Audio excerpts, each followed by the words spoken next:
Hey, well, whether I'm at a convention or I'm on one of my other YouTube channels, the question seems to always arise is, who is this dude named Solo? Well, that's a loaded question, but I'm glad you asked. Let's shed some light on that. Check it out.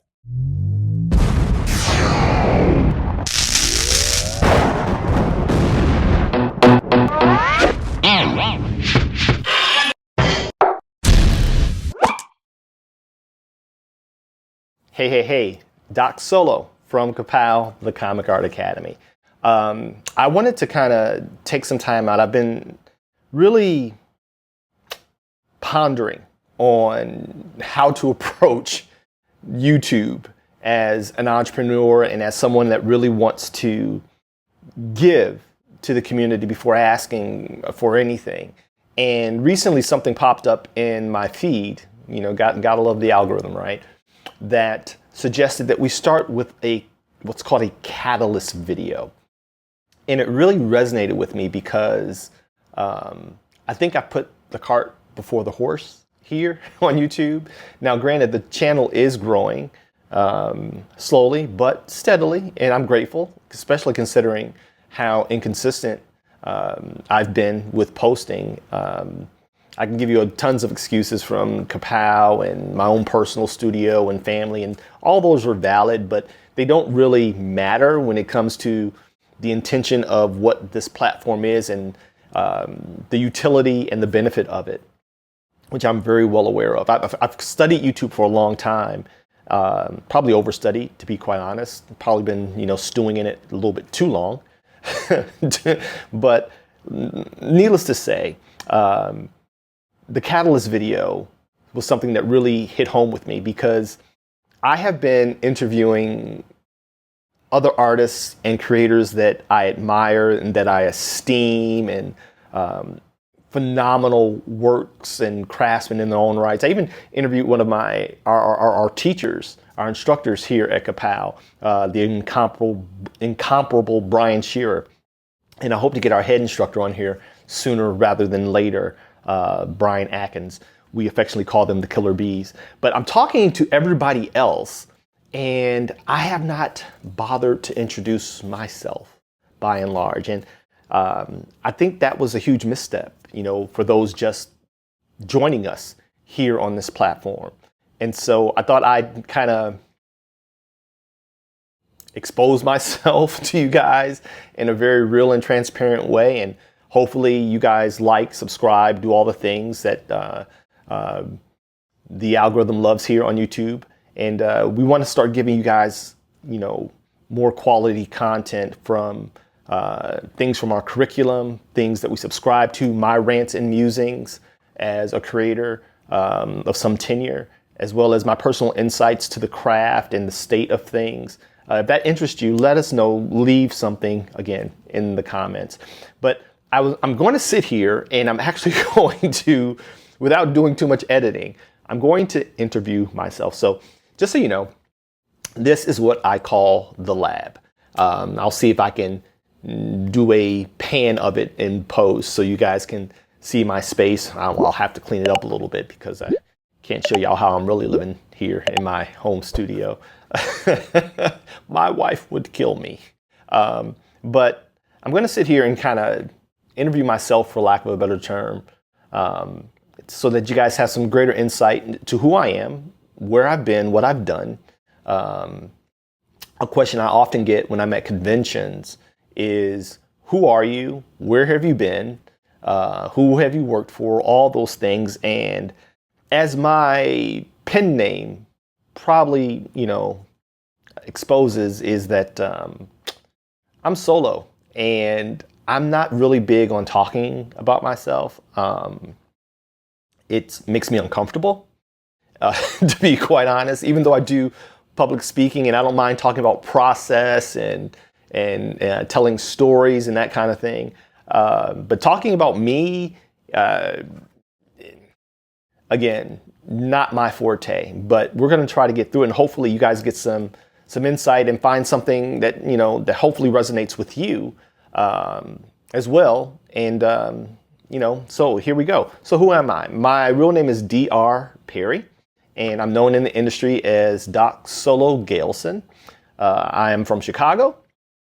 I'm a retired Chicago police officer and police supervisor. I've been in law enforcement. I'd been in law enforcement for well over 25 years, cumulatively, and had a really good career. I'm a disabled Army veteran, so I served my country. I with everything that's going on and all the problems they're in, I still say that I love this country and that I've served it and my community to the best of my ability. But I am a disabled veteran, 100% disabled veteran. For those of you who know what that means, you know what that means. I'm a father of 4 incredible adult children. And at the time of this recording, I am the grandfather of 7, soon to be 8, exceptional, beautiful, gorgeous grandchildren. And I am married to one woman going on 30 years next year. Been together a total of 32. And so on to the art part. Who am I artistically? The reason I wanted to kind of talk to you guys about that is because as some of my students that have attended shows with me can attest to, I like meeting people. I will step out of my shell and I want to hear your story. And so those of you who are in the comic convention scene are probably really well aware that it's a common practice to get to the show early, set up, and if you can, go around, shake some hands. It's a good time to connect with people. And, if you're trying to get industry work, meet with editors and publishers, or just artists that you think are doing cool stuff, or just artists and craftsmen that are doing things there that you may be curious about, not something that you do yourself. And so in the spirit of that, before every show, this is what happens. I'll go around and I'll have my Ka-pow gear on, or if I'm representing my studio, I'll have my Honor Studios gear on. And check us out at Honor Studios so you can see my original work. I will be sharing it here, the process, because since I have my own studio, I can share freely without worrying about NDAs and all of that stuff.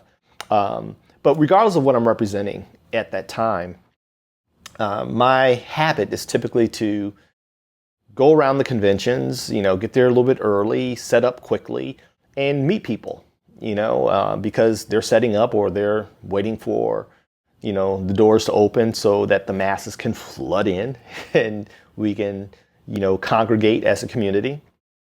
But here's what always happens. And you're going to probably be seeing some of my students here because I really want to highlight them because they are exceptional people and people just like you that are doing the thing. But here's what happens.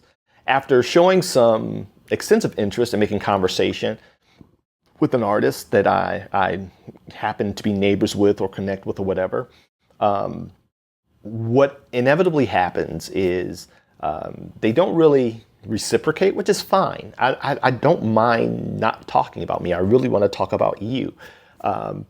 So I ask all the questions. Who are you? What have you done? What's been your journey? What materials do you use? Oh my God, you can learn so much just by talking to people. And I got that from law enforcement because prior to that, I was very much, and still am to a large degree, an introvert. So much so, I'm actually being tested soon because it is believed that I may be neurodivergent, that I may have autistic spectrum disorder. It will explain a lot if that is the case, but we're going to have an official long test coming up here. And I don't mind sharing any of this with you guys. I am an open book, literally. So anyway, I do like talking about other people. I want to know about you and your journey and your systems and methods and what brought you to this point and why did you choose this craft and, your family and, because we have more alike than we have uncommon. And I think that's a large thing that has been lost in today's very conflicted landscape that we live in with politics and the culture wars and all that stuff. But we forget that as people, we have more alike than unlike. And so great thing about shows and cons is that I can go in there, I can do that thing and really connect with people. But because I ask all the questions and I control the conversation by asking questions and being genuinely interested, again, something that I learned from law enforcement, they never get around to asking me about me, which is fine. I'm okay with that. But for etiquette's sake, when I get ready to leave, I'm like, okay, and they're like, well, dude, where are you at? Where's your table? Oh, I'm over there, and I'm doing Ka-pow, or I'm doing honor studios, or sometimes I'm doing both if I have my whole team on hand. Oh, I'll come check you out if I get free. Sure, no, don't worry about it. But what happens is when they come over, they'll eventually say, here's what happens. Here's what happens. And my student, Kate, who does more shows with me than any other student that we have, she cracks up because I brought it to her attention and she started really noticing the habit. They'll saunter on over to the table or now our booth. Depending on the show, we're partnering with certain cons now as a school. And again, if you're a con and you're interested, hit us up. We do have a partnership trade-off deal that we are working with cons for space to provide programming. So just sidebar, because we are a unique entity, because not too many comic art schools, just FYI. So anyway, they'll come over, and this is what happens. Hey man, what's happening? Is this you?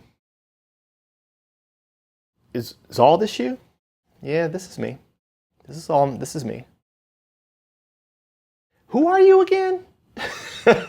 And I think it's fantastic because our community is so small, and I take no umbrage when people don't know who I am, which is the purpose of this Catalyst video. So if it goes a little long, I might break it up into 2 parts because I'm not trying to be exceptionally long here, but I have a tendency to drone at times because I haven't quite learned how to cut it off on YouTube. I can do it in public speaking, but when I'm in front of this camera, I don't know how to really calibrate it. So forgive me. So they're usually surprised, and I'm humbled by it, by the quality of my work and the fact that they haven't heard of me before. Because like most communities, you'd be surprised how small and insular they are. Comics is no exception. I know when you go to Comic-Con or New York Comic-Con or Heroes Con, none of which I've done yet, which I'm hopefully going to grow the school where I can afford for the school to foot the bill for that. But when you do all these cons, they seem massive. You see the huge crowds and the celebrity guests and all the things. But you would be surprised at the actual opposite side of the table, those sitting, behind the table. Most of us know who are players in this game, from writers to artists to inkers to colorists to editors to publishers. And believe it or not, I don't know a lot of people. I know key people, right? Because of my journey, which I'm going to kind of touch bases with you here on a little bit. And I'm even going to run through some of the questions that you've heard me say on Art to Art, our podcast here. And so people have not heard of me. Why? Because I've been circling the industry for so long, never having fully jumped into it, objectively speaking. So what does that mean? Okay, well, I grew up on the south side of Chicago to a single mom. My mom had me at 15. She just recently passed a few years ago. And one of the reasons I'm able to get on here is because I now feel that I'm emotionally collected now and that I can get back on the wagon and get back to making Ka-pow the school that I see in my head. So anyway, born to a single mom on the south side of Chicago. Did not have anything exceptional about my life except for just growing up in a very loving and nurturing environment with all my aunts and uncles who are like siblings because of the closeness in age. But I remember seeing my mom, and she says I was about 3. And so I do have a really good memory. That's my talent. We'll do another video on that later on what talent really looks like. But long story short, the first person I ever saw draw was my mom. And she drew a little girl on a piece of yellow ruled notebook paper that you can find at Office Max or something like that. But we're talking about the 70s at this point. And so fast forward, I love cartoons. I'm not a native comic book person. That's the funny thing. Like many people of my generation, especially from the South Side of Chicago, where, let's just be honest, yes, newsstands were still a thing. Comic book stores were starting to arrive on the scene, but none of that really happened outside of newspapers and the adult magazines. None of that really happened in the hood. It really didn't. And so for a young black boy on the South Side of Chicago, I didn't have access and exposure to comics. My exposure was the Sunday Funnies, which my granny always put down, every Sunday, and I would see Garfield and Prince Valiant and Spider-Man. And I knew Spider-Man because of what? Cartoons. And I was a cartoon kid from the 70s and the 80s. From the Merry Marvel marching band thing with Iron Man and Thor and the moving pictures did not age well. To Hanna-Barbera and Space Ghost and Johnny Quest and the Herculoids and Galaxy Trio and Birdman. That was my generation. And so I would sit down and I would just try to screenshot in my head the things that were played in front of my eyes and draw them to the best of my ability. And when I got the Sunday Funnies, it was literally drawing what I saw. And I'm 5, 6, 7, 8, and this was my habit. And so, like most kids, it wasn't something that I would say stuck, right? It wasn't something that stuck. I dipped in and out, especially as, puberty hit and high school and peer pressure, and we moved to the burbs and mom gets married and new siblings start popping up and all this stuff. So I can't say that I drew all the time, but it was something that I had nurtured to that point where I was considered the kid who could draw in school. Now, that's a common theme that you hear among a lot of artists of some tenure. There were always that 1, 2, if you're lucky, 3 kids in any school environment that were always called to draw the thing on the board or the thing on the dry erase, or called into the principal's office to draw the thing for the school newspaper. That was me. Okay, that was me. And so, but never really considered doing art full time. And I'm going to be doing a series here moving forward because I have a lot of stories. I'm a storyteller, and my students love hearing my stories, which is why I'm doing this. And when I'm invited to speak, it's usually via story. And I've been fortunate enough to live a very short, to this point, but full life, and very intentional and very attentive to things that have happened and the why they've happened, and all the things that encapsulate the human experience. And I'm pretty good, most people think, at articulating that. And so that's my go-to. And so I'm going to be doing a series here, from cop to comics, and to kind of show you what that looks like. But no, I can't say that, I had a straight line to the comic art. Mine was more like a winding road with pit stops and hiatuses and vacations and spans without picking up a pencil. But there were certain gifts that were unique to me that afforded me the ability to level up pretty quickly. And we each have those, okay? There's something special about all of us, but really when it comes down to the fundamentals and the process, there's really nothing that different about many of us, except for the nuances that make us unique. And so anyway, I started working professionally, literally, as an artist at the age of 14 in high school, when a female friend of mine, we were just really good friends. Her mom had a t-shirt screen printing business. And she did it out of her home, and she sold on consignment to the local department stores in the suburb of Chicago that we lived in. And it was my first lesson that you could actually earn money doing this. Okay, really, because it was something that was it was a dot that wasn't really connected, or let alone really enforced in my home, in my community.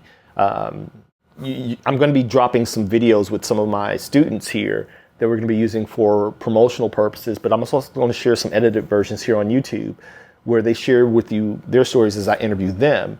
But by and large, it was the typical, do something to get a real job. And because I wasn't all into drawing, it was just something that I did. I never really had the reinforcement that you could earn money doing this until I met Amia at school, and her mom, Ijlal. And she gave me my first lesson in business. I never forget, she asked me to draw a skateboarder, because back then skateboarding was in the uptick in the early 80s. And I went home and I drew it on no computer. We didn't have those. We had them, but they were at school. There wasn't a home computer. My mom had it for a business, but you wasn't drawing in tablets. I'm old, y'all. Just FYI. I may not look it, again, soon to be 8 grandkids. So I'm not old, but I'm old enough. And so anyway, went home, pencil and paper, and try not to get emotional, because there's a story about pencil and paper, why I refer to it. And I'll probably share that in another video. Leave something in the comments if you'd like to hear more about my affection. Even though I do everything, digital, animation, the whole 9 yards. Share a story why pencil and paper is so important to me as an artist. And so anyway, Ijlal asked me to draw a skateboarder. So I went home and I drew it, boom, boom, boom. Got on my bike, rode it over there, because it was about a 25, 30-minute bike ride. But that's what we did back then. We rode our bikes everywhere, right? Didn't have a driving permit. I was only 14. Get there, and she asked me, how much do you want for this? And 14-year-old me, who was working at Taco Bell at the time, back when Taco Bell made real food, just saying, okay? Back then, we really cooked everything, and it was amazing, okay? But working at Taco Bell, that was and of course, having paper routes, again, old. Having paper routes and doing all the other things. She said, how much do you want for this? So that was my context. And I said, I don't know, $5, $10. And she laughed at me. She literally let out a chuckle. And I thought I had charged too much. And she said, bless your heart. She goes over to her bureau, pulls out a checkbook. Again, it's been a long time.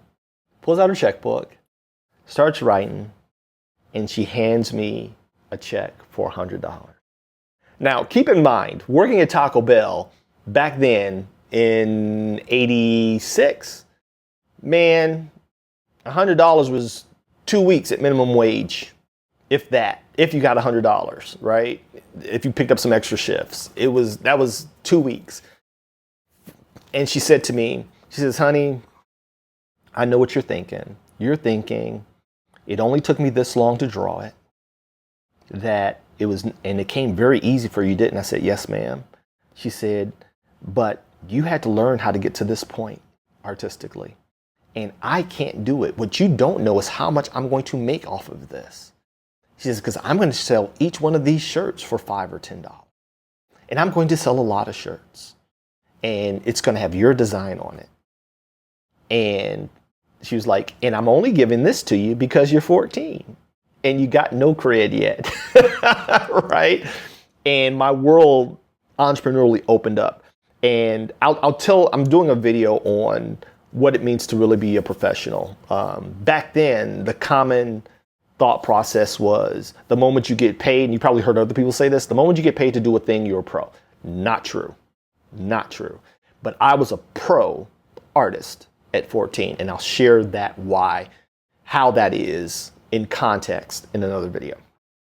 And so fast forward, go to the military. I have a kid right out of high school. I'm still drawing, doodling, pelling. I think that I did the t-shirt thing with her for about a year, maybe two.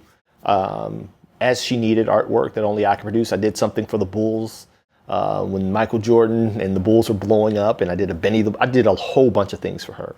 And but again, it hadn't stuck because what I didn't have was reinforcement. Again, another video coming. I actually have a list of topics of things I'm going to be discussing here on Ka-pow to kind of give you guys context. And let me know if you want just me talking or you want me talking with art. I might just throw some art up here just because I don't think I'm that interesting. Okay, I don't. But anyway, went around the world. I actually played professional basketball for the Army. And I was some consider a potential NBA prospect. I was really good. And I played with a lot of really good people whose names I won't drop. There were local Chicago natives that all went pro. And because they were part of our hoop circle, it was largely that I may go that route as well. But I didn't, because I never even played for my high school team. I just played in park rec leagues and, that kind of stuff. But it got me attention from Uncle Sam. And so I got to see the world playing basketball and doing the military thing and studied electronics. I thought I was going to go into tech because I was a huge tech head because it was new. It was the birth of it, taking MS-DOS and all that stuff in high school and doing all the things, and went to the military with a very high-end tech, MOS is what it's called, my job, because it was the birth of digital in the military, and I was actually the first wave of digital technicians in the Army. I was 31 Victor-10.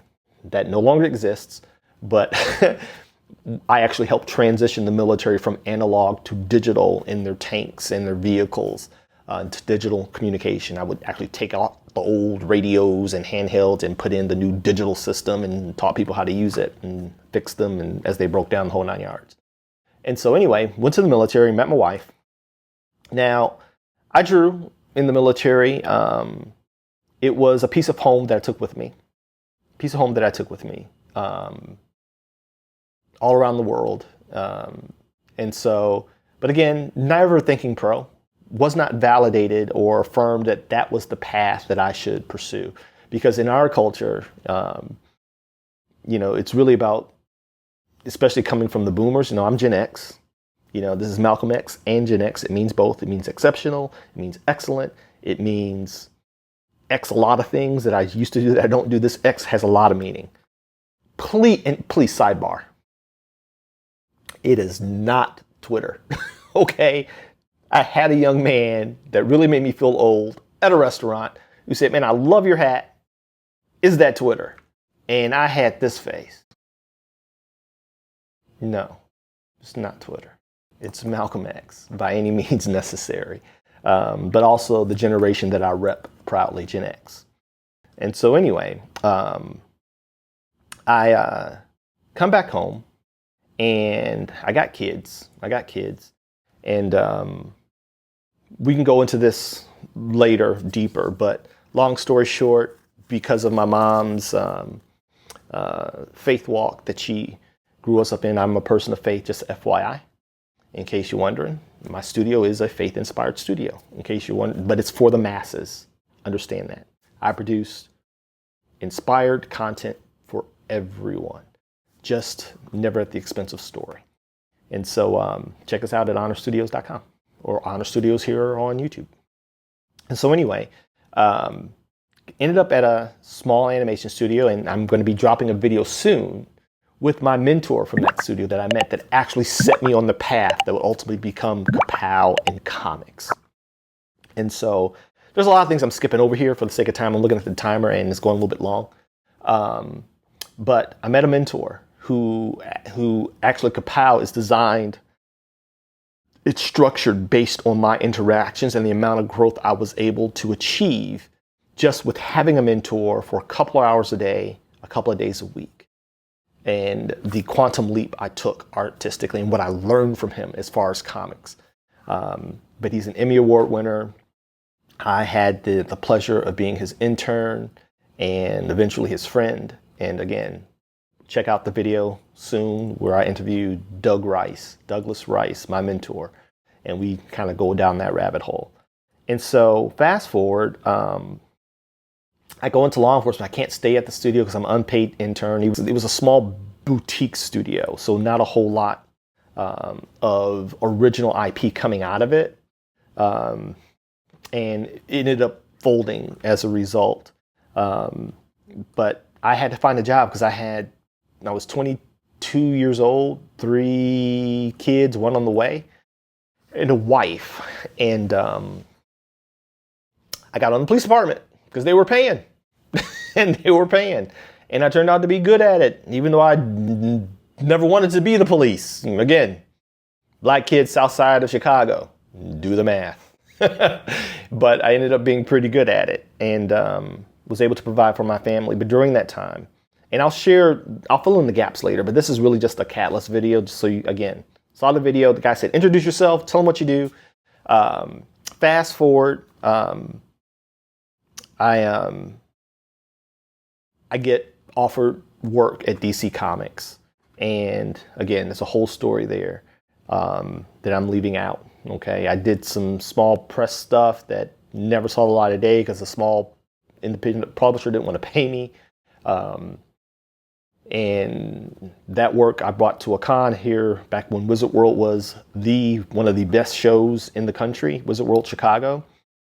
And I got discovered by a DC editor. Now, mind you, there was other little things along the way that I'm touching on in other videos. And they were significant benchmarks and landmarks of my artistic journey. If you're interested, I'll share those. I'll make this a type of series. Don't know what I call it, but hey, it might just be from cop to comics. It might just be the series. But anyway, it was never my dream to work for Marvel and DC, even though I consumed their properties and was a huge fan of the cartoons and Spider-Man and His Amazing Friends and The Incredible Hulk that came on NBC and all the things. And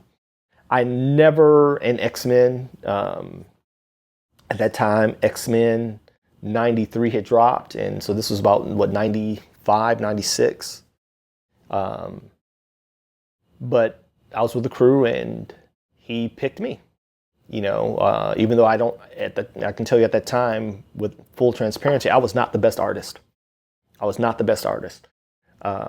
My emphasis has always been on storytelling because that's what I was validated in.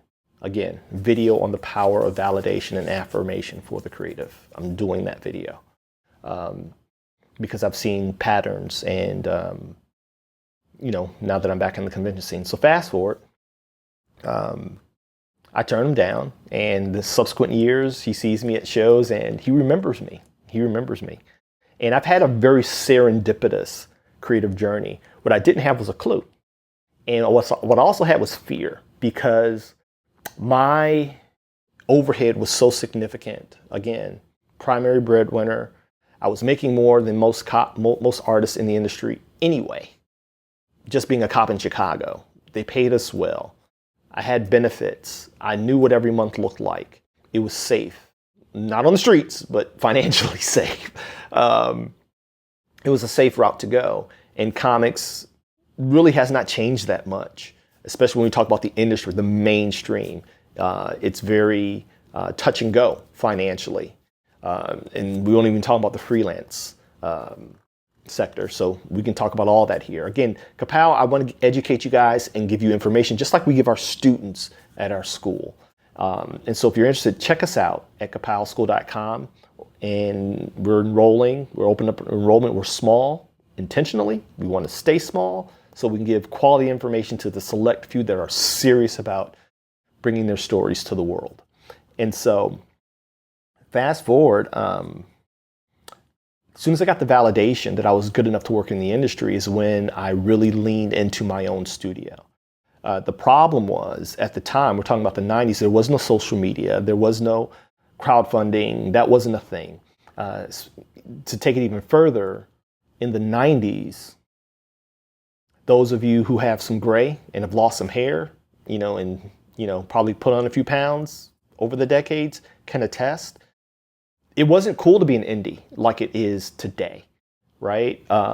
It really were two options, Marvel or DC, and eventually Image came up, but those were really the only two options, and that was the gold standard for achievement in the comic craft. And so I never wanted it. And the reason I never wanted it, as you'll see when I post the video with my mentor, is because I had someone that was in it that really just laid it all out for me. Really just didn't just teach me how to draw, it taught me the business side of comics and was not being told back then, was not being shared. There really was a wall of silence unless you were in it and you knew. And usually by the time you got in it, it became a gilded cage and you were bound to it unless you got into animation or toy design or the other, adjacent fields creatively. And so, but when it came to comics, I knew what it was. I knew that I did not want to be what I observed far too many times in the comic space. Here's what I would see. I go to, and mind you, I wasn't traveling the world going to conventions. I was Chicago only, just to be clear, right? Occasionally I may go to Ohio, maybe Indiana, but mostly Chicago, because at the time, Wizard World Chicago was the gateway show on convention season. And back then, Marvel and DC showed up. Now they only show up at the big ones. Maybe New York and Comic-Con, maybe some more. I'm not that as versed. Again, I've only been back in the comic scene in the 4 years since we launched Ka-pow, the comic convention scene. But back then, they came to many of the shows, and Wizard World was the show. And so it was either one or the other. What I would see is if you were an independent, you were either banished from the mainstream, again, which is Marvel and DC, for some being hard to work with, that's the kiss of death, that label, or quite honestly, you weren't good enough. It was one or the other, right? Or your books weren't selling, okay? And so what I would see time and time again was 1 year an artist would be at Marvel or DC and have a line for signings and commissions. And then a year or two later, that same artist will be in Artist Alley with a sign saying, buy my work, please, buy my work, right? And that was not appealing to me in any real way. It really is the entertainment industry. It's about the hot new flavor of the month by and large. And mind you, I'm not anti the mainstream. I just had someone who taught me the game and said, kid, make a decision. Right?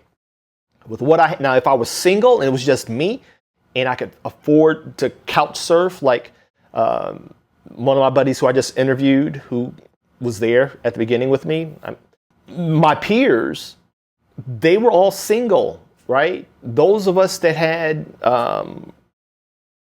overhead, which is family, houses, mortgages, we couldn't afford, I couldn't pick up what they were laying down. It didn't fit for me. I didn't knock it for those who did it, but it just didn't work for me. And I knew that the math wasn't mathing. And so that's why I didn't take it. But if I were single, I probably would have, because it's what I wanted to do. It's what I wanted to do. Now, I probably wouldn't be here on YouTube trying to grow an audience. I probably already have one.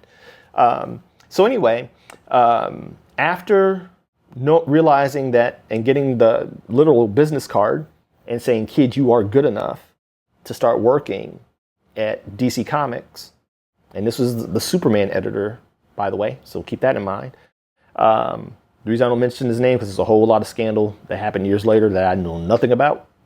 Okay, but just for expediency's sake, he was, if you're in the industry, you probably know what I'm talking about.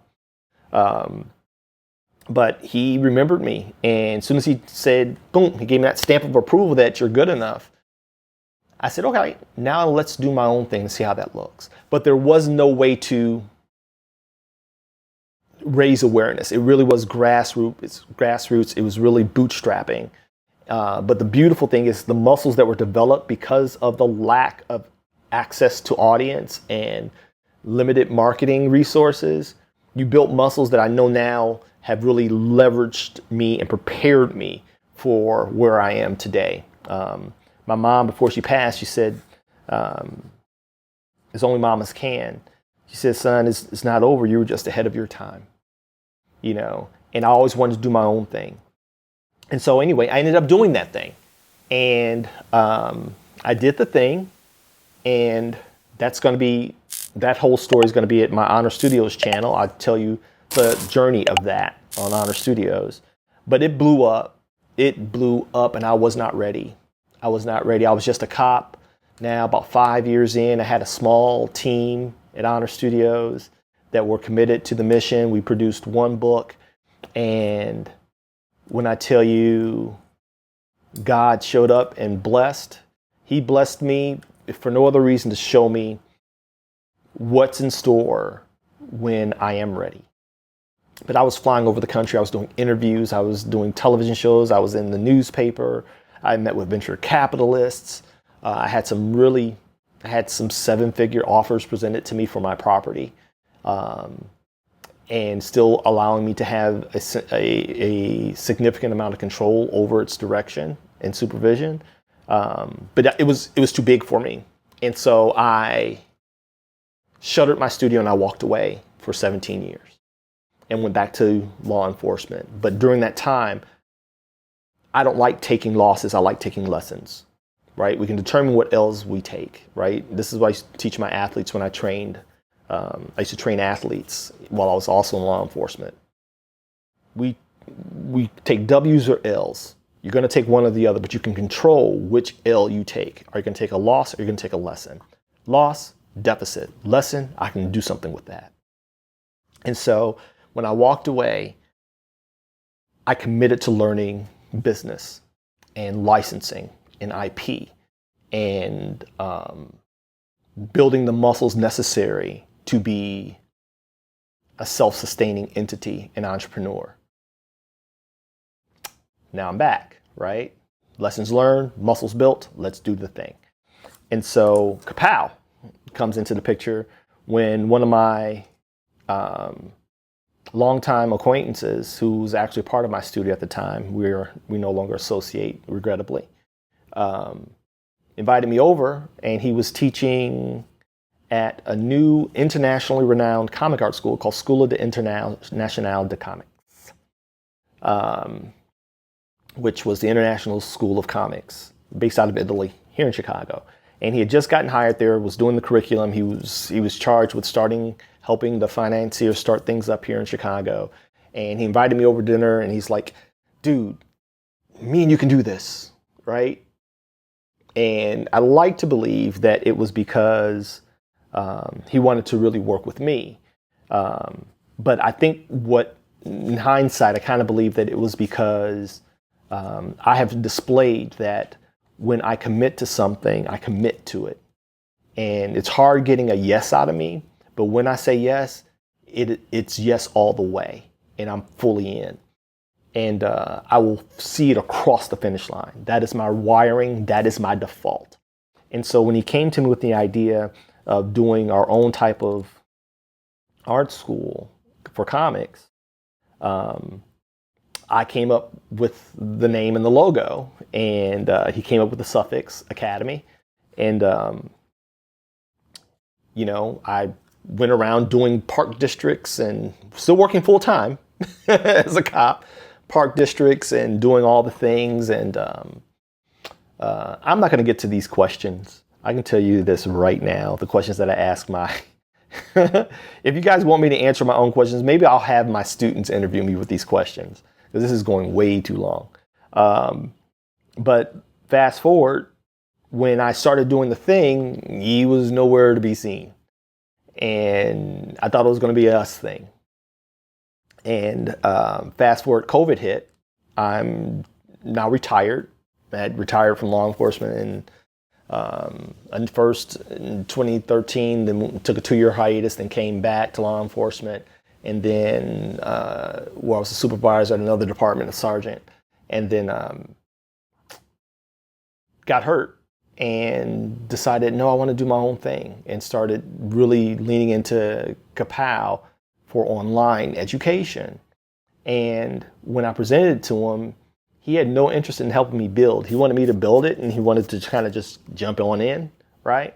So fine, just show me where you fit, And so I did it. I built the things. I started learning online tools and applications and mics and lighting and, LMSs and payment portals and marketing and copywriting and all the things. Again, Gen X, put respect on it, y'all. And so anyway, the other school, he invited me to, they started having a turnover of instructors, so he invited me to teach at the International School of Comics. Now, mind you, I had lectured there a few times. He invited me in to speak on self-publishing a comic, as well as I created an app. Check out our app, the Power Prompt app. I might put a little ad here. Boop. Okay. There was the ad. Okay. So I created an app because I knew that on my own merit, because people didn't know who I was, I needed something to kind of establish myself in the eyes of the masses. And so I actually taught myself to create an app. And so I did it. And I hired somebody to code it for me. I prototyped it, I animated it, and just had someone knit it together with coding. And we got an app. It's not fancy, but it's very effective. And so there's a lot of things there. I'll share the stories with the app. I got stories, y'all. I got stories. So I'm trying to really breeze through this so we don't go too far. And this might be two parts. But anyway, when the school was in dire straits, when COVID hit, because it had nothing to transition to online learning. Well, he kind of knew that I've been building Ka-pow for now the past 6-8 years with nothing but online learning in mind. Nothing but. And so I joined the School of Comics, and it was also an opportunity for me to kind of learn myself as a teacher, as an instructor. Could I even teach this? How I see it in my head, being self-taught. I'm completely self-taught. And all that means is I learned by initiative. Education, whether traditional or not, some people aren't initiators, which is why there's entities like Ka-pow, right? All the books, all the videos, I was curating information and getting what I could, and knitting it together to the point to where I became, highly competent at the very least. I won't say expert, because I don't think this is something that you ever really master, but at least highly competent and legitimate, that I could teach it. And so what I'm grateful for is that opportunity allowed me to really learn myself as a teacher of the comic craft. And the students loved me. They loved what I brought to the table, because he was formally educated. I was not. And they liked the fire and ice, even in our demeanor, and the very fluid method in which I accumulated all this knowledge, as opposed to having it curated and disseminated to me via traditional learning. And so there was a balance that they really appreciated. And so long story short, won't go too far into details, but the school closed and the writing was on the wall. There was a lot of things that were painfully obvious. But it also taught me what I wanted at Ka-pow and what I could do without at Ka-pow, even when it came to the type of students. All the students there were not great students, which is why we started our enrollment process the way that it is. Again, if you're interested, apply. We want students, but we won't take just anybody. So there was a lot of proofing that happened during my tenure at the International School of Comics that I'm very grateful for. And I leveraged it, and out of its ashes rose the phoenix that is Ka-pow. Right? And so that's what brings me in front of you guys. And so I know I skipped through a lot. I talked a lot. I went kind of fast. I just want to get this out and open. And if you have any questions, leave them in the comments. Like, follow, subscribe. This is just the opening salvo. And I'm going to do a more in-depth, I'm going to have to sit down and kind of outline it because it's a lot. Most people that meet me are surprised by how much I've experienced in my journey, but my journey has been I've lived a very intentional life. I have done a lot. I have varied experiences, and I bring all of that to bore here at Ka-pow, as well as my instructors. And so, yeah, this is overarching view. Went much longer than I wanted to on this, much longer. But yeah, we'll break it down to bite-sized chunks moving forward. And so if you have any questions, check us out at ka-pow-school.com or teachyoutodraw.com. And we're everywhere at Ka-pow School. Check us out. I'll be dropping testimonials. You'll probably see our ads coming up. We are a 5-star rated school by those that have attended. And we're excited because we're about to actually, in 4 years, we're about to finally graduate our first students this year with our new partnership at Grand Rapids Comic-Con. That's one of our con partners. And so check us out. We're doing some great things. I am fully in the saddle. And listen, I'm an open book. Any questions you got, leave them in the comments.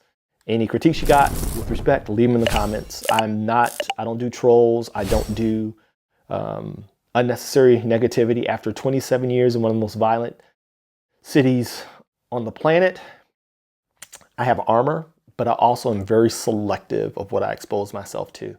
And so as long as it's constructive and in good faith, I may comment, but I want to hear what you guys have to say. So with that being said, this is Solo, the director of Ka-pow, the Comic Art Academy, the real art school for real people with real lives, taught by real industry pros. And I'll be sharing my journey with more specifics moving forward, as well as new interviews dropping and demos and class pass and live streams. Don't want to miss it. Talk to you guys later. God bless.